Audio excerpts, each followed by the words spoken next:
Okay, this is in Tagalog, and I'm basically gonna give it in.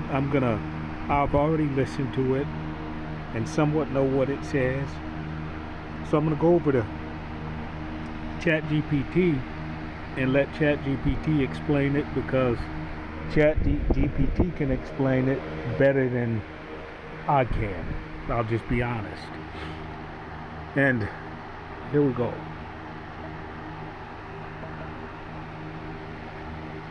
I'm gonna come here and I'm gonna hit the button, and ChatGPT is just gonna explain it. Watch.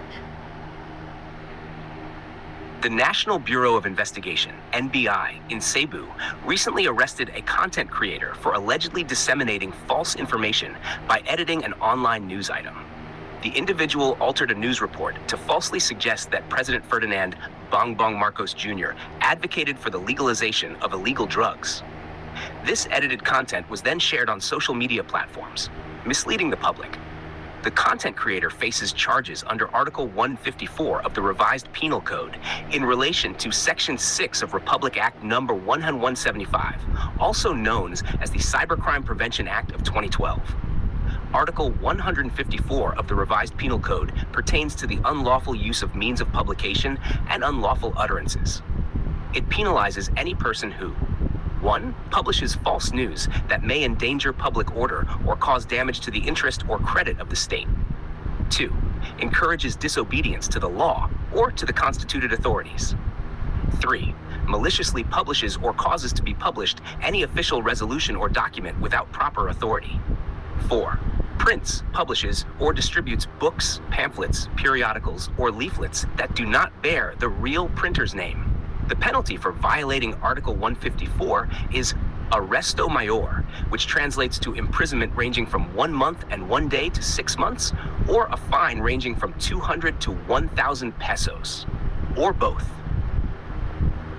Section 6 of the Cybercrime Prevention Act of 2012 elevates the penalties for crimes committed through information and communications technologies. Specifically, it states that if any crime defined by the Revised Penal Code is committed by means of electronic communication, the penalty imposed shall be 1 degree higher than that provided for by the code. In this case, since the alleged offense was committed online, the penalty for violating Article 154 is increased by 1 degree, resulting in prison correctional, which ranges from 6 months and 1 day to 6 years of imprisonment. Additionally, fines can range from 40,000 to 200,000 pesos. The NBI has issued warnings to content creators and vloggers about the legal consequences of spreading false information, emphasizing that such actions are criminal offenses with corresponding penalties. Okay, now there's a particular Philippine, Mexican, just let me say Iberian law. There's a particular of Iberian law which ChatGPT made me aware of, which I am not going to discuss because it's iconoclastic. And all of those people that are out there making YouTube videos, particularly about the Philippines or Mexico or any place in the Spanish, Portuguese Imperium, if they don't understand exactly what I am referring to, my advice is not to listen to anything that they have to say from this point on. And I'm not going to give away what this is. You're going to have to find that out for yourself. If you don't find out, it's a tree that falls in the forest. A tree that falls in the forest, you don't know that it fell, and there's only 2 possibilities. It fell on you, and you were totally unaware, and you're dead. That's one possibility. Second possibility is that it fell, and you were nowhere near it. You were nowhere near it, and you just you were not aware of its fall. Now, those are 2 possibilities. There's a third possibility that it could fall, and it could fall it could fall in your close proximity and absolutely scare the hell out of you. Now, you decide which of the three possibilities that you really want to deal with when it comes to anything that deals with the Portuguese Spanish Imperium, and that's from 1589, I believe. 1589, the Portuguese and the Spanish were united. And there's a third element in that that you might want to take into consideration. But that's for other YouTubers to establish for you. Now, here's the question that I asked, and I'll actually read this because I need to read some Tagalog. Okay, explain this law and provide citation. And this is from what they published on YouTube. In arresto. See the N particle there?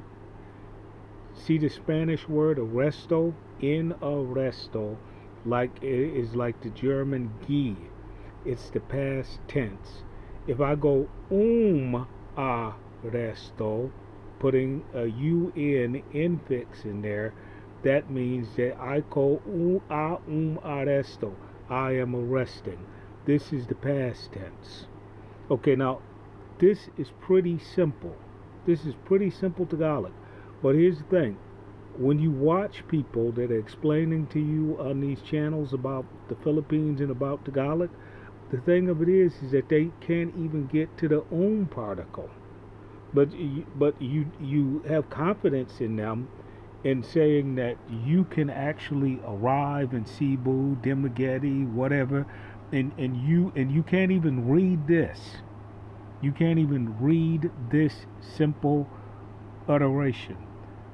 Reading is one thing, listening is another, and talking is another. First and foremost, you should be able to read every language no matter where you go. One of the reasons that I don't go to China and I don't go to any Arabic countries is because I don't read Chinese and I don't read Arabic. Now, I used to be able to read Russian, so that doesn't bother me. Cyrillic and Greek doesn't bother me. I can adjust to that. I can take 3 months, 4 months before going to Russia and Greece and regain a feel for those languages. But going to places where you just don't even know how to read the language, that isn't wise. Now, there's one guy that's on YouTube, and he was in China for 8 years. He's a Filipino vlogger. He was in China for 8 years. He has great Chinese, reading, writing, listening. Okay, subscribe to him. He knows I think he goes by Richie Rich. Subscribe to him. Very competent. And he's an attorney. Very competent, knowledgeable, knows what he's doing. You know, someone going fly by night, boots on the ground, I guarantee you, they're not even going to get into what we're talking about here now. In arresto, past tense, NBI. Okay. Now, is that IBN, such as if it was French? No, it's NBI. So, National Bureau of Investigation. In French, it would be IBN. Investigation Bureau National. Okay, so you got it. So, just because you think that acronym is going to come out in English doesn't mean it comes out in English. You got to know the French style and the English style, because they are not writing in French or English. Okay. Ang. Isa ang content. Isa ang is this, but it's attached. Isa ang content creator. Sa is in. Sa Cebu. Na. Now you're going to go to a mag particle, and it's going to be past tense. That would be mag pa ka lit. But since it's past tense, it's nag pa ka lit. Umaang fake news. Okay, now I'm gonna guess on pagkalit that they created a fake news. And sa pang makita. I'm not sure what that is. Okay, ang pag edit. See the pag particle? And remember in a previous video I said to you that pag is the nominalization word in the linchpin in Tagalog. So therefore, if you say pag edit, see how edit is an English word? Pag talk, pag think, pag run. See, you could use pag and put an English word on it, and then anyone in the Philippines that speaks Tagalog knows exactly what you're saying. Pag is going to nominalize it. Pag edit ang isa ang news item online. Nang, see that's the pag particle again. Nang pa leng rin. Rin is also nagnang ba ang ring ing NBI sa mag vlogger ng patuloy na pag-anlagang ang fake news. Okay, so you pretty much, you should be able to read that much. Now, some words I'd have to look up. That's fine. But if you wanted to look them up, you can just go here, and you can go here. You can send it in to here. I'll show you. You're gonna go here. You're gonna copy this, and you're gonna just say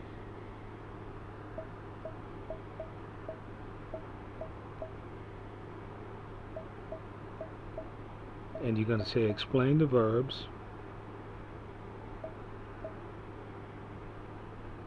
Herein.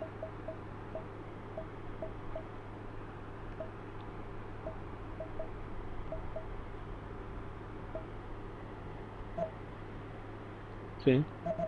Now watch. Now let's see how close I was off the cuff. See? In resto. See? In form, completed aspect, object focus. See what I mean? Translation, was arrested, so I'm right on. Passive voice, explaining NBA and how it goes. And now here's the one that was hard. Okay, kata, spread. See, and I got close. And nagbang, ongoing aspect, focus grammar, translation, spreading, active focus going on, explanation, creator, fake news, prefix, nagpakpakang often implies intentional causative action.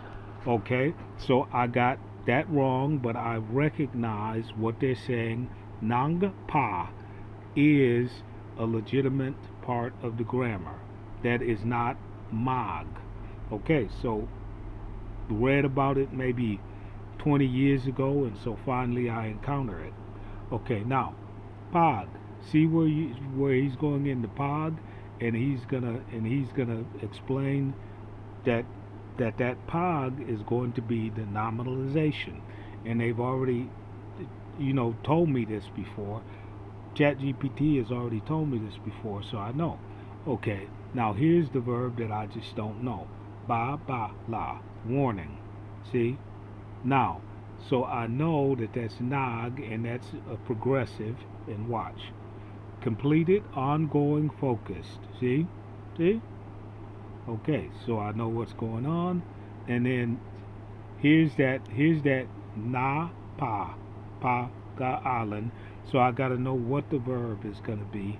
And it's gonna see the root na ga nap. So I'm gonna take the na ga nap, and then I know that the pa is gonna be nang pa particle. See? So I already see. And that's what they say. It's the nang pa particle. See? Okay. Now, then ChatGPT is going to come down, and it's going to give you a complete breakdown of all of that. See that? Now, That's why I'm telling you that you don't need a human being anymore, because a human being cannot do this well. There's no human being that can come and break all of this down like this. And you're going to say, well, sure there are. And I'm going to guarantee you that there's not, because over the course of the last, I'd say, almost 35 years, I've tried to to violate the Teresita Ramos rule of the uninformed informant. I've tried to say, hey, there's someone out there who speaks one of these Malayo-Filipino languages, and they know everything about the language intimately. And that person has not yet appeared. You can claim that that is because I have not had an exhaustive search and you have found such a person. You can claim that. And if that's your claim, please introduce me to that person. You need to know before you go. ChatGPT is going to allow you to know before you go. But the thing about ChatGPT, especially with this fabulous human construction about AI hallucinating, is that, as Gilbert Arenas says, and I'm going to credit Gilbert Arenas with this. Gilbert Arenas from Gil's Arena, and I know he's a sports guy, so I know you're going to say that he's a former NBA player. He should not be aware of anything that has to do with anything that pertains to intellect. But Gilbert Arenas says this. He says, if you ask AI the wrong questions, you will get the wrong answers. So if you're out there looking at people that are vlogging in the Philippines, you might want to make them aware of what happened to this person. That could happen to anyone. Now, where I am deficient here is that I haven't gone in to the Supreme Court of the Philippines and checked for precedent. There, in any argument that borders on legality, the person always has to address precedent.